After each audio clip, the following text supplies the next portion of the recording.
Bueno, sobre el tema del discurso de odio, eh, y en cuanto a su tema eh, tipificado y normativo en cuanto a los derechos humanos, eh, hablando sobre este artículo que habla sobre el Tribunal de Derechos Humanos eh, en la jurisdicción europea, sobre el cual cómo emplea ese mismo organismo eh, un sistema sancionador hacia aquellos discursos de odio que su objeto principal es a estos llamados discursos de odio es la incitación a la violencia, tanto directamente como indirectamente. Yo creo que hay tres aspectos para tocar eh, sobre cómo este tribunal eh, toma en cuenta ese discurso de odio. La tipificación, que hay un problema de cómo adecúan la conducta a los artículos debidos tipificados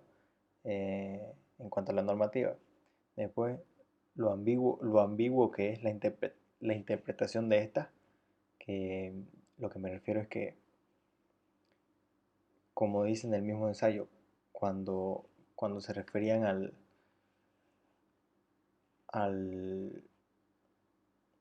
al artículo 17 como el artículo 10.2 del convenio de tratados de derechos humanos, existe una ambigüedad sobre los fundamentos jurídicos en el cual o desestimaban la demanda misma de la libertad de expresión o, o la, o la rechazaban de otra manera. Eh, la, la- no la admitían, corrigiéndome. Bueno, en lo que me quiero referir con estas cuestiones, ahí es donde radica el problema de cómo, cómo hacer la práctica y cómo no hay un sistema de conducta para llevar esa resolución de conflictos en cuanto a los discursos de odio. Porque si entramos en la ambigüedad de conflictos de libertad de expresión, ahí es donde va a radicar el problema de la subjetividad y lo relativo que va a ser esas conductas. Por ejemplo, de acuerdo al ensayo, que cuando declaraban que cuando se invocaban al artículo 17 de- del Convenio de Derechos Humanos, declarando que era inadmisible la demanda, los mismos fundamentos jurídicos de esta eran muy parecidos, hasta diría análogos, a cuando desestimaban ya con sentencia, eh, bajo el artículo 10.2, que a ella en sí se aceptaba la investigación por parte del demandado, saber al investigar cómo decidió su país, eh, sus organismos nacionales, de acuerdo a la controversia. Así que, partiendo de ese punto, yo creo que la ambigüedad es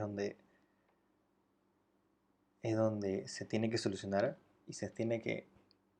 estructurar de un sentido cómo llevar a cabo eh, ese sistema sancionador hacia esas conductas, porque si es uno, si es el otro, ahí es donde el mismo administrado, o sea, el mismo ciudadano en sí, o el mismo que demande esa libertad de expresión, eh, jurisprudencialmente va a tener mucha confusión. Eh, Así que, tanto como podemos definir el discurso de odio, ya sea que sea el hecho de que se incita a la violencia o no, eh,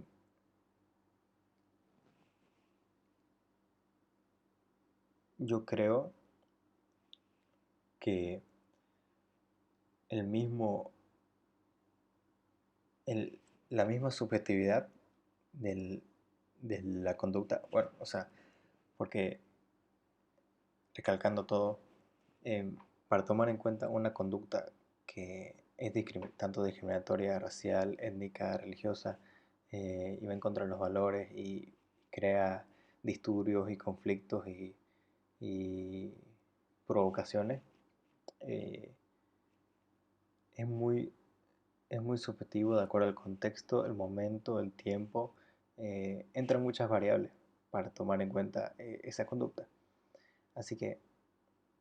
y no digo que hay que objetivizar todas las conductas de una misma manera para así tener una misma conducta sancionadora, porque así no tendría sentido. Yo creo que un campo muy difícil de manejar es el campo humorístico, que lleva en sí una mochila pesada de libertad de expresión, pero también eh, el alma de ese humor del tema humorístico. Yo creo que un gran porcentaje el tema es que mucha gente se siente ofendida. Así que si, si llevamos la objetivización a, a los discursos de odio, va a ser muy difícil, pero como también es muy complicado tomar el contexto y la subjetividad de cada uno, y ahí es donde caemos a la ambigüedad de los artículos 17 y el 10.2, el cuál, cuál incita a la violencia y cuál no. Eh, Así que ese es un problema a tratar. Eh, yo creo que la forma de solucionarlo es llevar a cabo, a ver, cuando me refiero a un sistema estructural de cómo es una resolución de conflictos sobre esa conducta, lo que me refiero es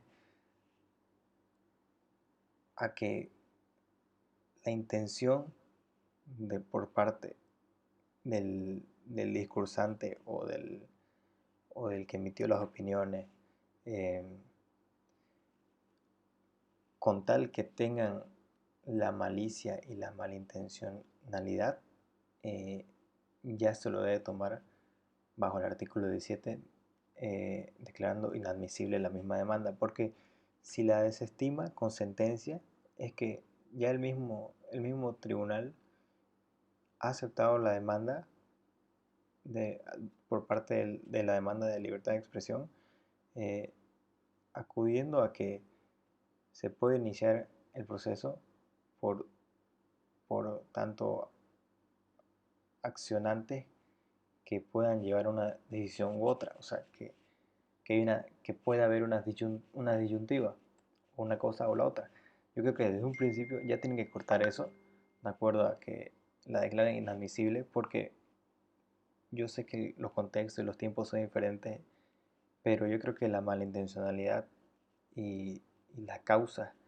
de ese discurso son la clave para declararle inadmisible. Eso sería todo.